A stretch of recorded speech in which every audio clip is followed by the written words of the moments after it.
2 November শুরু হওয়ার কথা থাকলেও হরতালের কারণে জেএসসি পরীক্ষা শুরু হয় গেল 7 নভেম্বর আর শেষ হয় 20 নভেম্বর। দ্রুত ফলাফল দেওয়ার জন্য পরীক্ষকরা এখন ব্যস্ত উত্তরপত্র মূল্যায়নে, কিন্তু তা মূল্যায়ন হচ্ছে কিভাবে?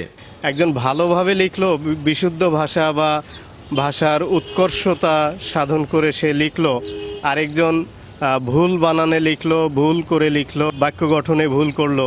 এই সব ক্ষেত্রে স্পষ্টভাবেই লেখা আছে যে নাম্বার কাটা যাবে না।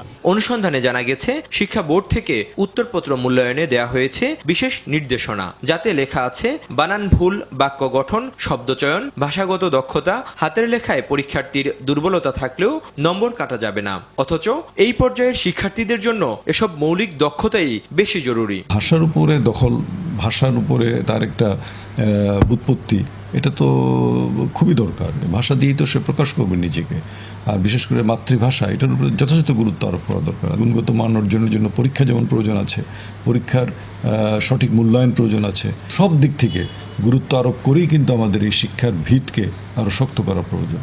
ভুলকে ধরতে দেওয়া হচ্ছে না। এই শিক্ষার্থী ভবিষ্যতে কোথায় গিয়ে কি করবে? সে যা করবে ভুল করবে, এবং ভুল না শুদ্ধ সেটা সে আর বুঝতে পারবে না। নির্দেশনায় বলা হয়েছে, কেউ ফেল করলে সেই খাতা দেখতে হবে সহানুভূতি নিয়ে। পাশ করার জন্য কমপক্ষে 33 পেতে হলেও 25 নম্বর পেলেই তা বিশেষ বিবেচনায় দেখতে হবে।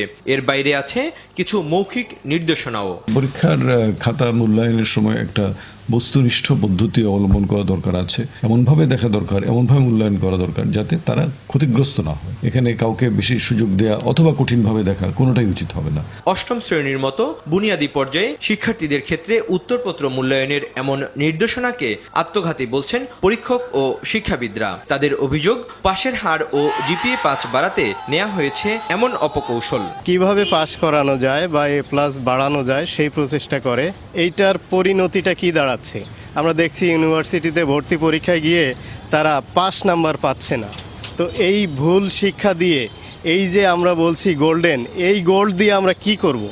এইটা আসলে ভালো না। এটার ফলাফলটা খুব খারাপ হবে। অনেকেই মনে করে যে কোনো রকম ভাবে যদি আমার ছাত্রকে আমি ভালো একটা রেজাল্ট দিয়ে বের করতে পারি, এটা আমার কৃতিত্ব। কিন্তু আসলে যে শেষ পর্যন্ত এটা কৃতিত্ব থাকে না, এটা দেশের জন্য বোঝা হয়ে দাঁড়ায়, দেশের জন্য ক্ষতিকর হয়, সেটাও আমাদের বুঝতে হবে, তাদের বুঝতে হবে। পরীক্ষার নামে দেশের ভবিষ্যৎ কর্ণধারদের নিয়ে এমন ধ্বংসাত্মক নীতি ও কর্মকাণ্ড থেকে সংশ্লিষ্টদের বেরিয়ে আসার আহ্বান রাখলেন এই শিক্ষাবিদ। যে আমাদের সবার এখন দায়িত্ব।